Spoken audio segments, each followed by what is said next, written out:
Hey guys, welcome to a new episode of Sneak Peek. So I'm David. And I'm Brian. So today we have a very special guest. Every guest is special. Yes. So we have invited the winner of our previous giveaway to come join us this episode. So let's welcome Jason.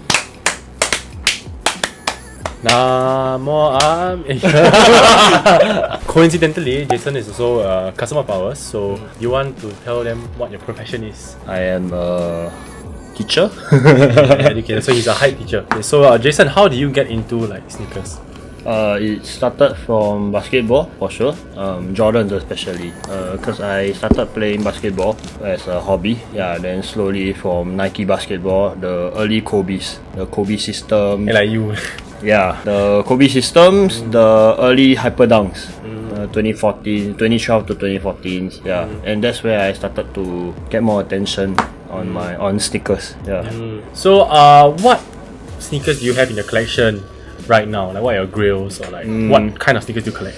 I used to have quite a big collection of SB dunks. Yes. Yeah. But I've been trying to move on from that and go back to where I originally started, which was Jordans. So some of the pride of my collection will be the original colorways of the Jordan 1s. So the retros lah. Yeah, the retros. Yeah. Okay. 2016 Breds, Royal, Shadow, Black Toes.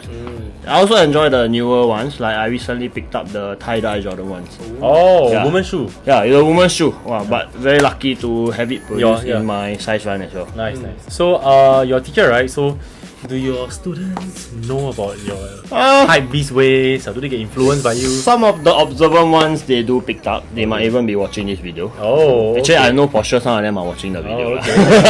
That's cool. Okay. Yeah, supporters of the channel. Okay, awesome. So we have reached the second part of the show, which is the sneaker review. Today we are going to review a sneaker that recently just dropped. Yeah. So, Ryan? Shit. Take out the shoe. Okay, here you go. It comes in the red Nike box, and So this is the Nike Dunk Low, black and white, or as people call it, the Pandas. Jason, do you want to show them what's on your leg also?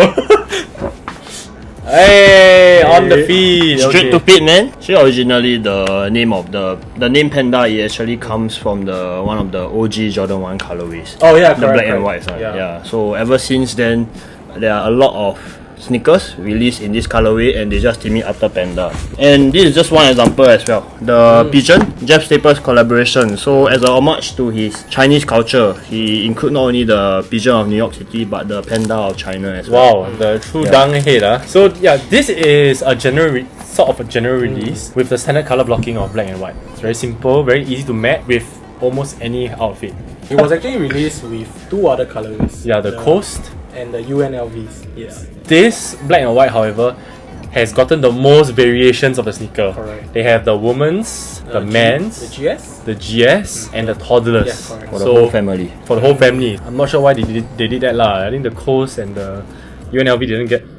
I think it's because like what you mentioned lah. Probably is the easiest sneaker to rock as compared to the other two colorways lah. That's why probably Nike gave it like a full size run. With the dunk trend, the dunk trend is obviously hitting so far. We see that this line follows the last year's releases of the dunks as well, which was the Syracuse, the Kentuckys, as well as the St. John's, the red color one. But there's a very big difference between the two. So you guys want to share like what's the difference in? Actually, to date, there are discounting the original Pro B dunks. In the modern day era, there are actually three main types of dunks. Your SB dunks, the one with the puffy tongue and the zoom back in the insoles. Okay, those are more for skating performance based. This will be an example of SB dunk, whereby they have the puffy tongue, and for the protection of the skaters as well as on the insoles, there will be zoom back and extra cushion paddings. Whereas the general release dunks, like the Pandas in front of you, these usually come with the very basic materials, minimal cushioning, and more for lifestyle and streetwear. Okay, so the last style dunk is actually the SP dunk. P for Panda. Yeah, it actually stands for Special Project Dunks. So it's basically more higher quality dunks.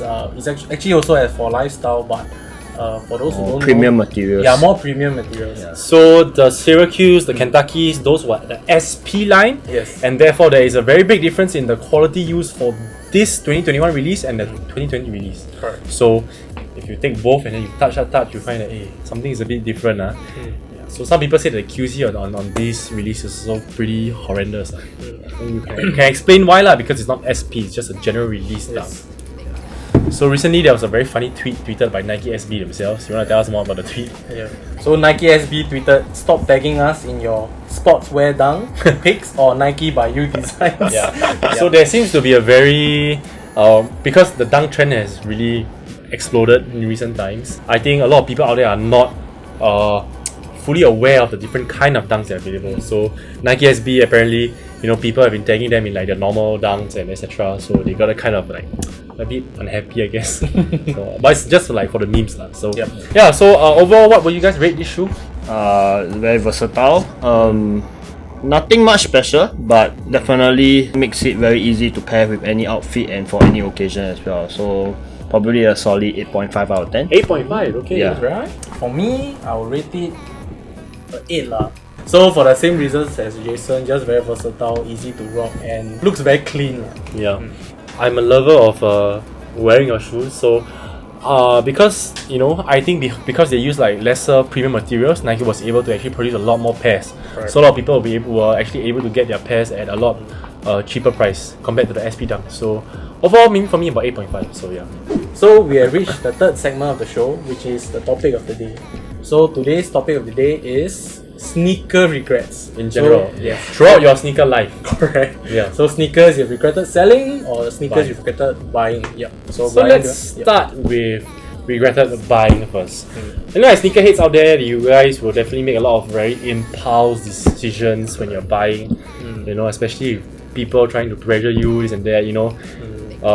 You're scared that you might miss out on a good deal. You never do enough research and then you just buy. Correct. So for me, one of my biggest sneaker regrets was fucking Chia Zhongjie, I'm gonna kill you. Kill you, was the Cloud Fragment AF1. Okay, this was the third or fourth iteration of the Black Cloud series, and it was so cool. They had a very good lead up. Edison Chen also posted on his Instagram, say that it's gonna be the last one. It's gonna be very rare, only released in like Japan or some stuff. So my good friend Zhongjie told me, say, hey, can we get some early pairs? I was like, wow, sounds great, man. So I bought it at 1,004. 1,004 pre-release because the way Edison Chen, marketed it, it was like so bloody rare. It was gonna be released and then after we pre-ordered, suddenly everywhere, juice store, Hong Kong releasing lah, online releasing lah. I'm like, oh my god, what happened? And then so the prices went down.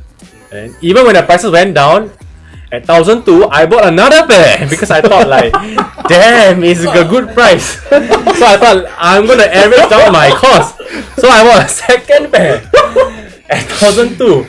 And guess what? It went down. Jesus Christ.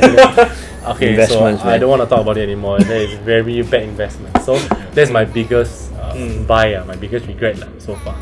I think also recently, right, another big buy regret, right, would be the undefeated MX-97. 97. Oh, the camo color. The camo, yeah. It was a grill. Yeah. It was a grill, like 1K plus, and then They re-released it. And Correct. now it's like Yeah. retail. Okay, so let's go on to the selling sneakers. sneakers regret. Okay, you want the Jason? Let's start first. Since Okay, so for one of my biggest selling sneaker regrets, it's actually on the feet of David and Brian. It's the Sean Waterspoon MX 197. Yeah, I actually bought two pairs because one of them was in the wrong size, so I doubled up. And I thought of holding because it's such a limited release, it's such a beautiful shoe. So I thought one day the price will definitely go up. Yeah, And but at that time, it then was sneaker of the year. At yes, the time. it was the sneaker of the year and right. in contention for 2 years because it Yes. released in December. 2017, correct? Yes, that's right. So it was very popular. I saw a lot of potential for it since I had two pairs. Why not? But then came my exchange.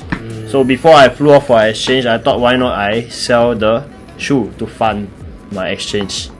Yeah, and I sold it at 800. which is about half the current value now. So That's the biggest regret.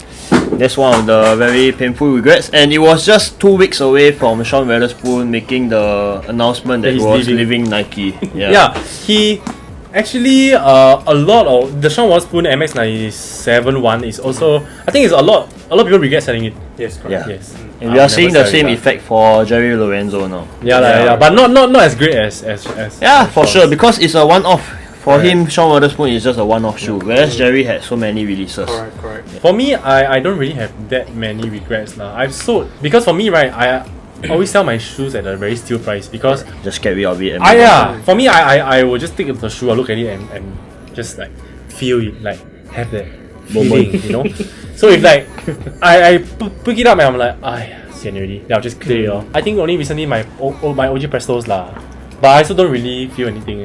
I sold UNCs for them cheap, so UNC 1s, OG Presto, but I don't really regret per se because I don't really want to wear them anymore. Yeah, so for me, I don't really have a lot of regrets. I don't really have a lot of regrets selling my shoes. I think for me, one shoe that I've been going back and forth it would be on the Desert Ores. Oh. Right, I think I bought that. I have Desert Ore, I wore it, I sold it away. I had bought it again, I sold it again, and now I have a DS pair, and I don't know, I haven't wear it. I'm just trying to sell it because the color is very unique, Yes, but correct. I just think that it doesn't look good on me lah. So I'm very don't know about the pair. I think because from far, maybe you'll look, chunky lor. I feel Yeah. like a bit chunky. and you might look barefooted because it blends in with your skin tone. Correct. Perhaps, yeah. No, but I like the color. I don't think I'm selling stories also. I think I Cause think we I- all. Because I hardly sell my shoes lah, so I don't. Before I sell, I'll be very clear about like I don't want this anymore.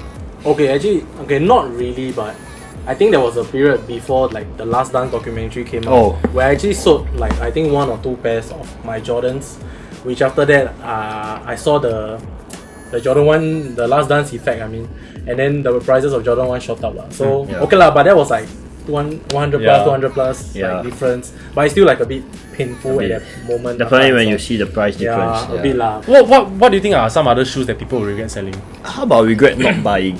or not buying? Okay, like the the- mochas. Ha ha ha. Yeah, Lucas is the one. Yeah. Fragment Jordan 1s, the Union Jordan 1s. Oh, yeah, correct. Yes. That's what I wanted to say. the This Union Jordan right now we're talking about regrets that we never buy. Okay. Correct, Yeah. because Yeah, the Union Jordan ones. Yeah. By far my biggest regret. Yes. correct. Same. I clearly saw the promotional video about Sean Weatherspoon going to the Melrose. Is it Melrose? Some market. There's an advertisement that Union did. So basically, they had the Union Jordan ones in the market, in the vintage market that Sean Weatherspoon always goes. People walk past and be like, "What are these?" And then the guy would be like, "Oh, these are the new collabs." Then they were like, "No, it's not. They don't even know about it." So that's how they released the shoe. That's why there was much hype. Correct. When it first dropped, I was like, "This is a cool shoe," but I won't pay $600 for it. correct. And then when we went to 900, I'm like, okay, it's getting too high, it's gonna go down. And after a while, It's now at 2.3, 2.4. Yes. same for you, right? Yeah, I had a chance to get both at 1.5 together. Both together. The Storm Blues and the Black Pearls both at 1.5. And now with 1.5, you can't even buy one of them. Oh my god. Yeah. I think because at that time the prices were a bit lower, probably because it was during the Off-White era as well. Yeah, So yeah. people were very They were focused being on all the overshadowed Off-White, by yes. yes. Yeah. After that, when the wow. Off-White hype died down a bit, that's when Union Jordan 1 start to shoot up like crazy. Having many regrets. Sign of a very seasoned sneakerhead. I mean, it's play. I mean, being in the sneaker scene is pretty much akin to investing. It's like a lot of risk. Also, there's a lot of like you never know what's gonna happen. Yeah. Who knows what the next spike will be or the next drop will be. Yeah. We come to the end of the show. Thank you, Jason, for joining us again. Happy to be here. Please don't resell the PMO. Straight to feet, man. Straight to feet, yeah. Okay. So I think we'll see you in the next episode. Yeah. Yeah. Okay. Bye guys. Bye.